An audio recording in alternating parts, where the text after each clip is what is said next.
Je ne désire que toi. Je ne désire que toi. Assoiffé, assoiffé de ta présence. Mon âme soupire après toi. Elle soupire après toi, Seigneur. Oui, assoiffé, assoiffé de ta présence. Oui, je ne désire que toi. Je ne désire que toi.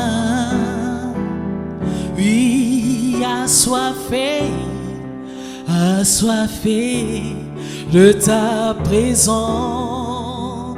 Alléluia. Une autre dimension en ce lieu. Je suis assoiffé, oui, assoiffé de ta présence. Oh, une autre dimension en ce lieu. Seigneur, je suis assoiffé, oh, assoiffé de ta présence. Déborde encore, Shama, déborde encore, Shama, transforme encore, Shama, transforme encore. Shama, nous voulons te voir, nous voulons te voir, nous voulons te voir.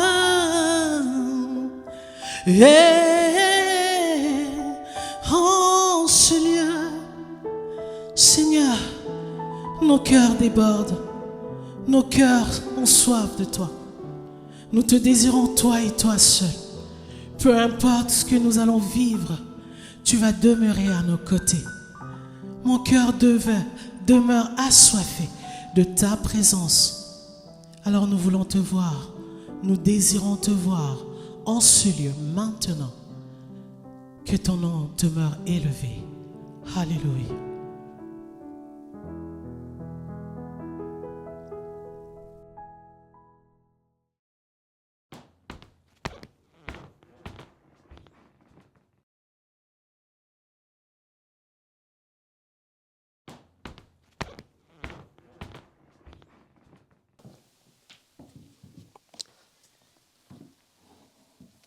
Bonjour, bonjour à tous. Bonjour à vous qui me suivez en ce moment, en ce tout nouveau numéro de cela. Je vais le commencer par une anecdote. Une anecdote qui s'est passée à l'université d'une étudiante qui, lors de ses premières années à l'université, un de leurs professeurs, qui s'était tenu dans l'amphithéâtre, et qui leur a dit exactement ceci. Regardez-vous, il s'adressait à une quarantaine d'étudiants.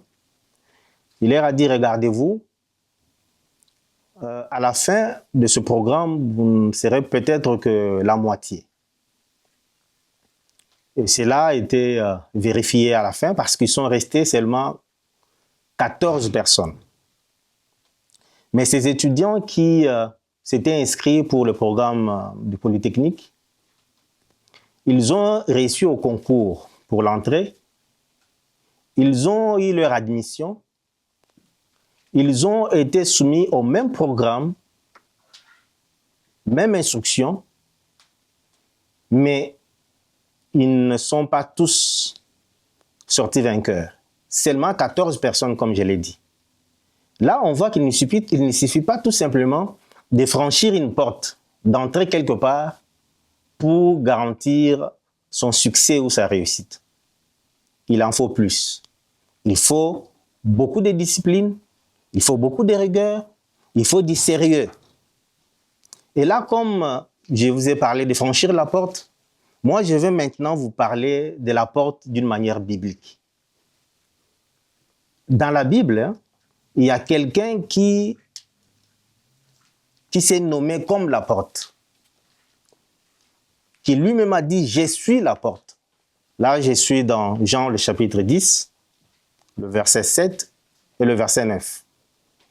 Jésus-Christ a dit « Je suis la porte ». Il enchaîne « Celui qui entrera par moi, celui-là sera sauvé ». C'est la première personne. Deuxièmement, il entrera et il sortira.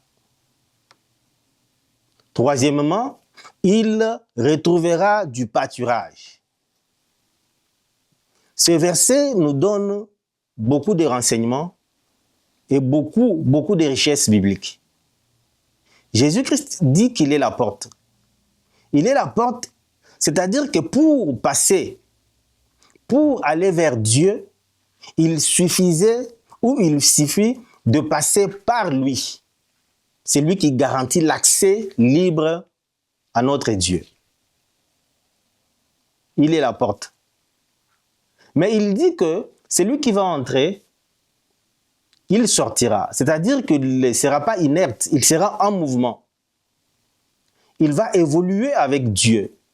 Il faut qu'il suive les enseignements, la doctrine du Seigneur Jésus-Christ. Et celui-là, il est sûr de vivre justement avec Jésus-Christ qui, lui, l'a enrôlé. Et troisième chose, il trouvera du pâturage. Le pâturage, c'est parce que Jésus-Christ nous appelle comme ses brebis. Les brebis ont besoin de la nourriture, du pâturage, de la nourriture spirituelle. Il garantit la santé spirituelle, il garantit la vie spirituelle.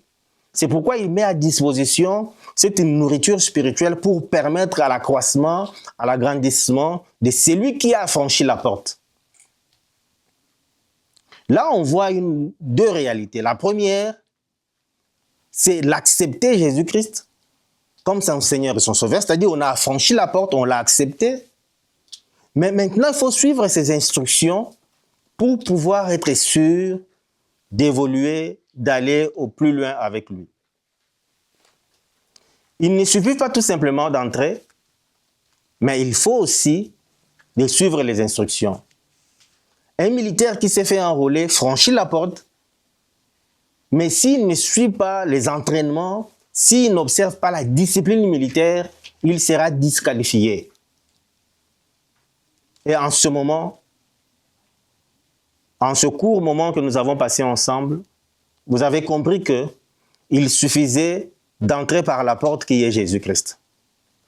Parce que la Bible nous dit, il y a un seul Dieu, mais aussi il y a un seul médiateur. C'est Jésus-Christ, homme. C'est lui qui fait la liaison, qui est comme un pont, qui nous relie à notre Dieu. Et là, je vais vous donner l'occasion de pouvoir justement l'accepter, de pouvoir franchir cette porte qui est Jésus-Christ et de pouvoir aussi vous soumettre à cette discipline, de pouvoir avoir le pâturage qui est la nourriture spirituelle pour l'évolution. Je voudrais faire une prière d'acceptation de Seigneur Jésus-Christ en ce moment. Là, je vais prier avec vous. Notre Dieu, nous te disons merci pour ce moment. Je te prie pour toutes les personnes qui ont suivi encore ce message, ce court message, et qui ont compris que pendant tout ce temps, ils étaient en train d'errer. Ils n'ont pas cherché une bonne porte, n'ont pas cherché la porte pour entrer. Mais Jésus-Christ, toi, tu dis que tu es la porte. Je te permets à ce que tout celui qui t'a accepté, qui veut cheminer avec toi, que tu l'acceptes dans ton royaume, qu'il franchisse cette porte et que toi, tu mettras à sa disposition cette nourriture spirituelle. Je prie pour tout celui qui a accepté ce message et pour tout celui qui veut donner sa vie au Seigneur, que le Seigneur Jésus-Christ soit le maître en tout et pour tout. Au nom de Jésus, j'ai ainsi prié. Amen. Ok, merci beaucoup pour ce moment que nous avons passé ensemble du message. Il me reste seulement à vous dire à la prochaine inspiration, c'est là.